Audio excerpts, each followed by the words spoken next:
उसके बाद हम बात करते हैं उत्प्रेषण। उत्प्रेषण मतलब प्रमाणित कर। इसको देख लीजिए उत्प्रेषण को।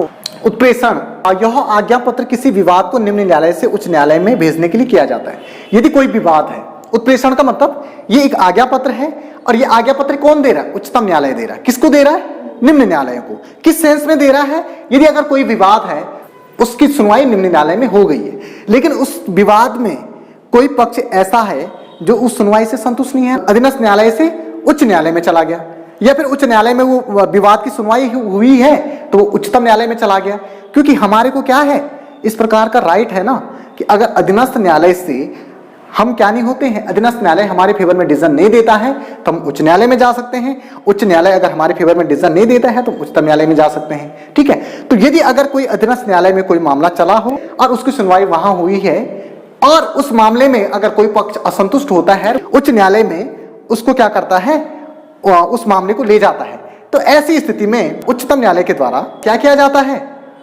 उच्चतम न्यायालय के द्वारा एक आज्ञा पत्र प्रस्तुत किया जाता है, ठीक है, निम्न न्यायालय को, और निम्न न्यायालय से जो वो पूरी कार्रवाई है उसको निम्न न्यायालय से मांगी जाती है कि आप क्या करें, वो कार्रवाई मुझे दे जो आपने की है।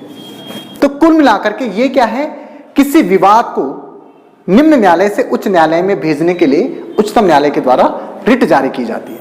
उच्चतम न्यायालय का क्या कर सकता है, किसी विवाद जो निम्न न्यायालय में चल रहा है उस विवाद को उच्चतम न्यायालय में मंगवाने के लिए क्या कर सकता है, रिट जारी कर सकता है। और रिट किसको जारी करेगा?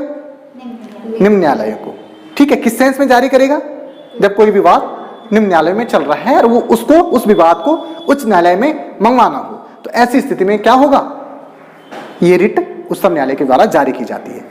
ठीक है, ये रिट जो है मुख्यतः निम्न दो मामलों में जारी की जाती है, जब न्यायालय द्वारा अपने अधिकार क्षेत्र का उल्लंघन किया जा रहा हो। जब निम्न न्यायालय के द्वारा अपने अधिकार क्षेत्र का उल्लंघन किया जा रहा है, यानी वो मसला जो है, ठीक है, वो उसके अधिकार क्षेत्र में नहीं है, उसमें सुनवाई करना, और अधीनस्थ न्यायालय या निम्न न्यायालय उसमें सुनवाई कर रहा है, तो ऐसी स्थिति में उस मामले को अपने पास बुलवा सकता है, मंगवा सकता है और उसको रिट जारी कर सकता है। दूसरा, निम्न न्यायालयों के निर्णय देने के बाद, यानी अगर निम्न न्यायालय कोई निर्णय देता है और उस पर कोई पक्ष उस पर संतुष्ट नहीं होता है और वो उच्च न्यायालय में ले जाता है, तो उस मामले की जो कार्रवाई है उस कार्रवाई को उच्चतम न्यायालय मांगेगा ना।